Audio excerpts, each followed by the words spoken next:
હાલો આજે આપણે શીખશું debit not. આપણે કોઈ પણ માલ ખરીદવો હોય તો પાછો આપણે રિટર્ન કરવો હોય તો તેના માટે શું આવે? Debit note. ડેબિટ નોટ એટલે પરચેસ કરેલો માલ રિટર્ન કરવો એટલે પરચેસ રિટર્ન. બરોબર? તો હવે એ આપણે શીખશું.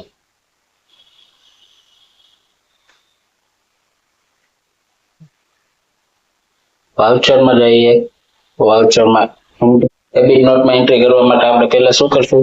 પરચેસ કરશું. અમન એન્ટરપ્રાઇઝ પાસેથી શું કરશું? 50,000 ની ખરીદી કરશું.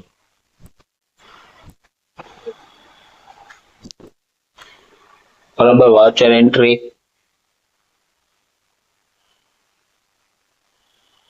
F9 purchase entry control H. બરાબર. As a voucher. Aman enterprise.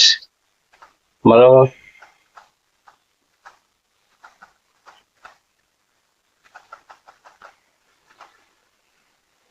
કેટલાની ખરીદી કરશે? તો 50,000. બરાબર.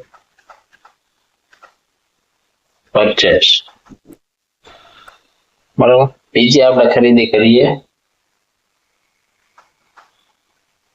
વી માર્ટ. વી માર્ટ નું આપણી પાસે લેજર નથી તો આપણે શું કરશું? ઓલ્ટો સી કરીને લેજર બનાવશું. V Mart.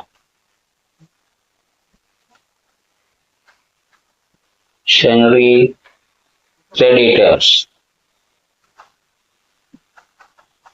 Enter enter enter enter.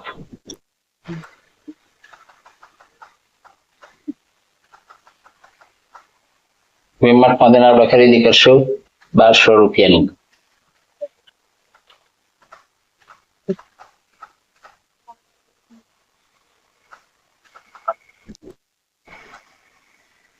બરાબર.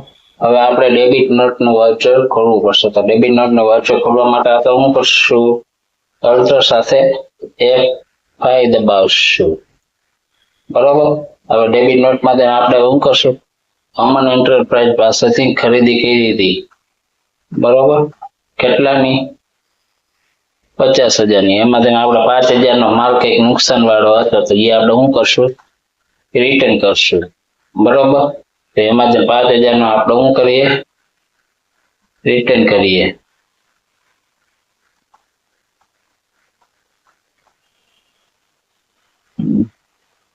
અને પરચેસ રિટર્ન નું આપણી પાસે એકાઉન્ટ નથી તો આપણે શું કરશું? એનું લેજર બનાવશું. Alter C. Purchase return under group purchase account.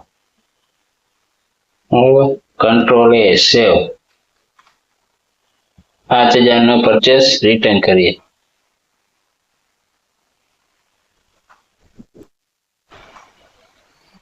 બરાબર. અને વીમાર્ટ માંથી આપણે 1200 નો માલ ખરીદ્યો હતો એમાંથી આપણે શું કરીએ છીએ? 400 નો માલ રિટર્ન કરીએ. તો વીમાર્ટ નું એકાઉન્ટ.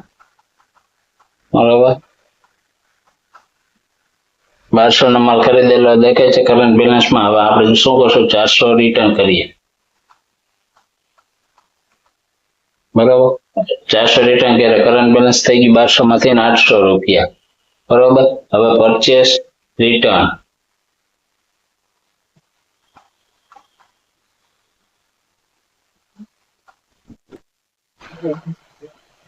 આ રીતે આપણે ડેબિટ નોટની એન્ટ્રી કરશું.